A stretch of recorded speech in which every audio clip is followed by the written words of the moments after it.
Los últimos accidentes de magnitud sufridos en el país han dejado de ser noticias para convertirse en hechos que a todos nos conmueve. Y el último ocurrido en Villa El Salvador lo es. Por eso hacemos este comentario del caso del derrame de GLP de un camión cisterna con subsecuente deflagración.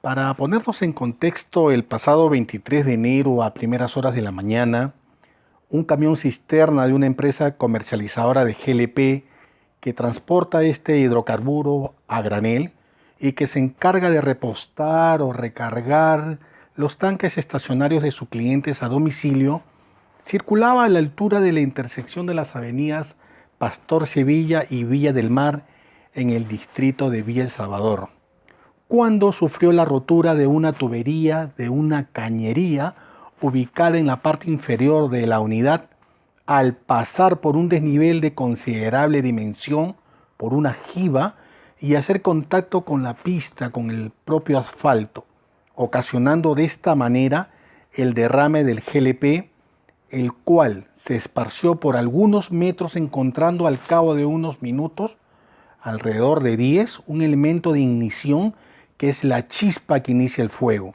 originándose un incendio que, siguiendo la ruta del derrame, es decir, de regreso, de retorno, alcanza al camión, incendiándolo inicialmente y causando inmediatamente una deflagración que arrasó con todo lo que tenía por delante, hasta donde la onda logró expandirse, originando incendios en viviendas, vehículos y comercios.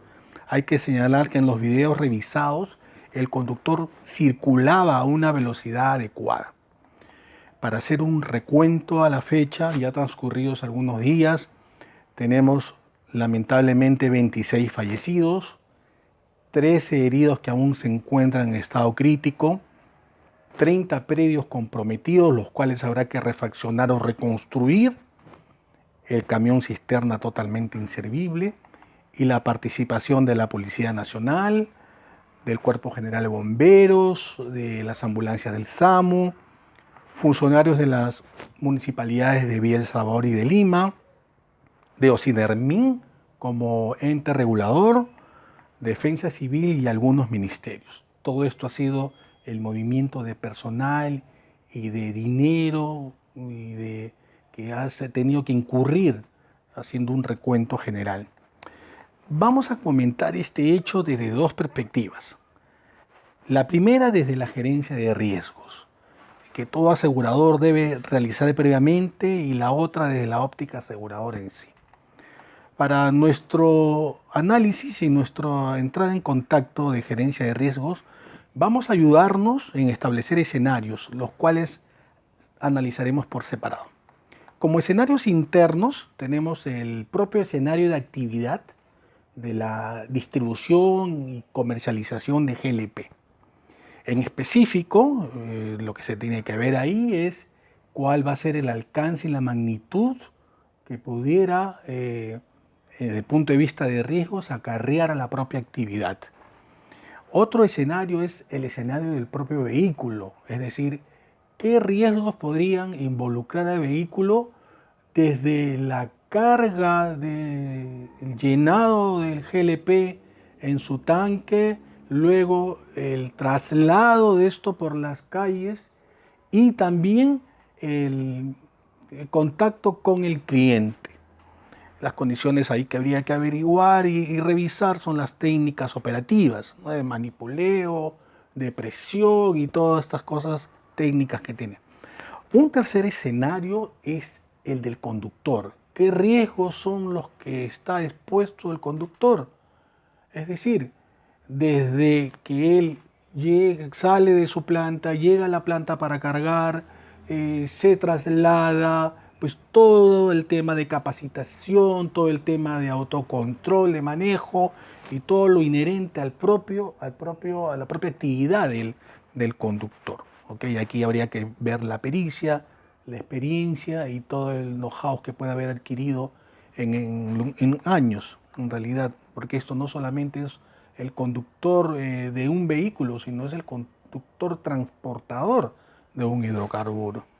Y como escenarios externos, podemos ver que es importante analizar el trayecto, es decir, si se va por una carretera adecuada, cuál va a ser la ruta que va a evitar de repente en incurrir en lugares masivos, cuál va a ser el tiempo, a qué horas voy a salir y a qué horas voy a llegar para evitar las horas puntas o evitar la afluencia de escolares o de universitarios, en fin, todas estas cosas habría que analizarlas desde ese punto. Y otro escenario externo también que debiéramos analizar es del lugar.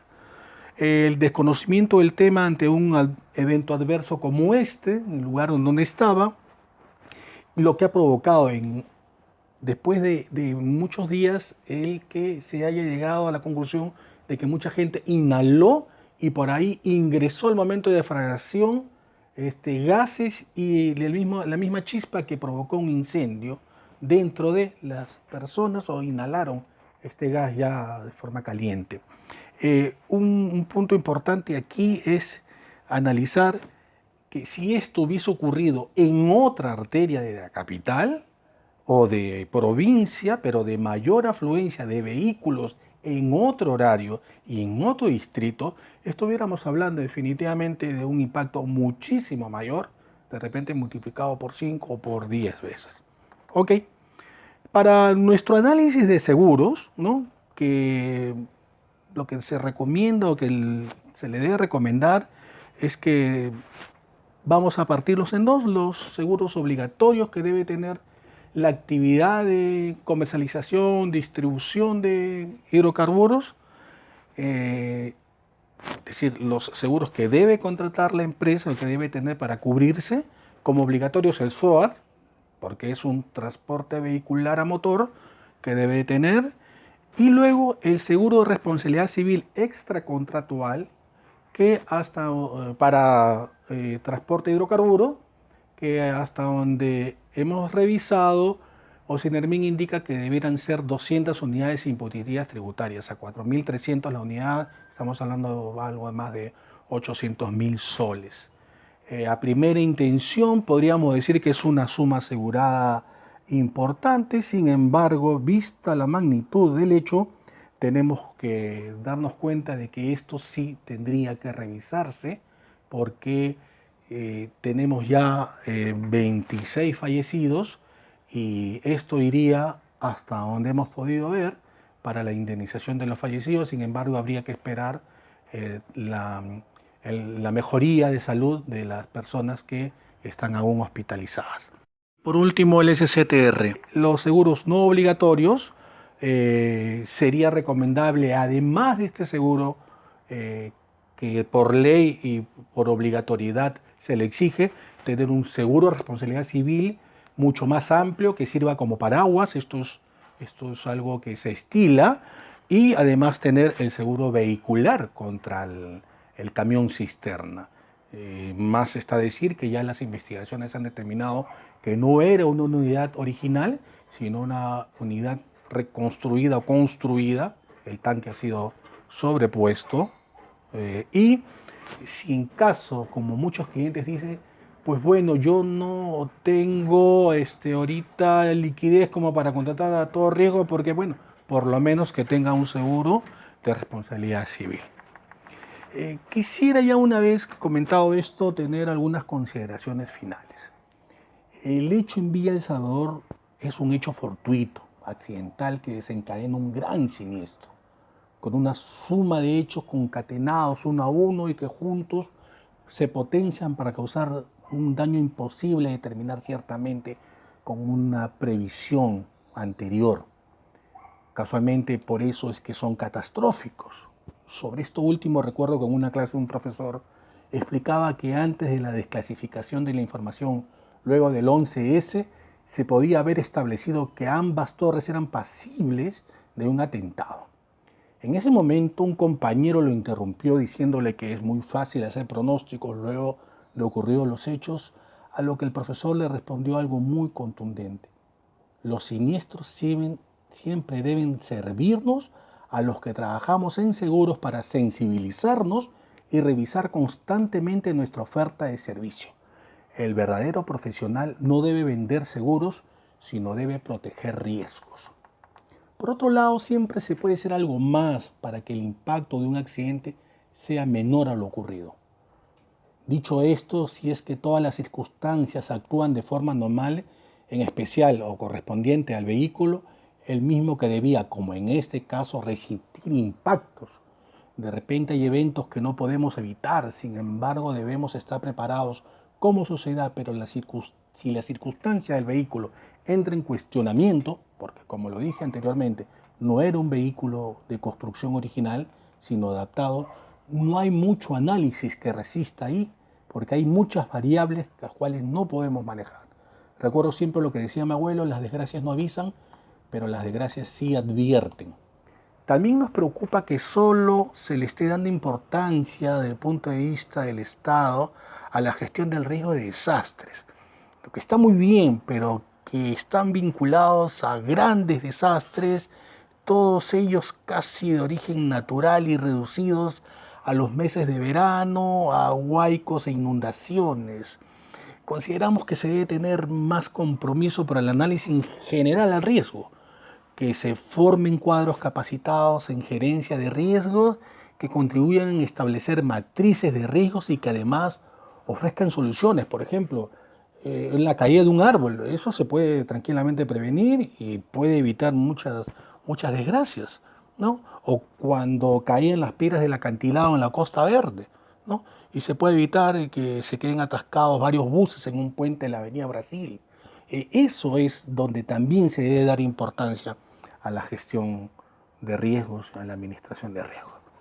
Finalmente, un punto importante a resaltar son los gastos colaterales en que se incurren con el desplazamiento, como lo dije al comienzo, de bomberos, policías, ambulancias, defensa civil, que son cuantiosos y que al final son pagados por todos los que contribuimos con nuestros impuestos y que en realidad deben ser asumidos por el seguro de una empresa que causó los daños. Nosotros no vamos a buscar culpables, pero sí podemos determinar responsabilidades en tanto que éstas puedan ser cubiertos crematísticamente por el seguro.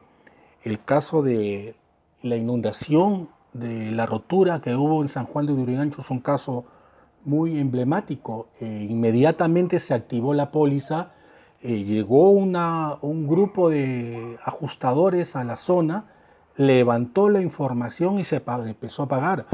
Aquí debió suceder algo parecido, inmediatamente conocido y aprobado, eso sí, por la compañía, la cobertura debió empezarse a dar y la gente no tener que vivir en carpas, sino que debió empezar a tomarse medidas desde el punto de vista del seguro.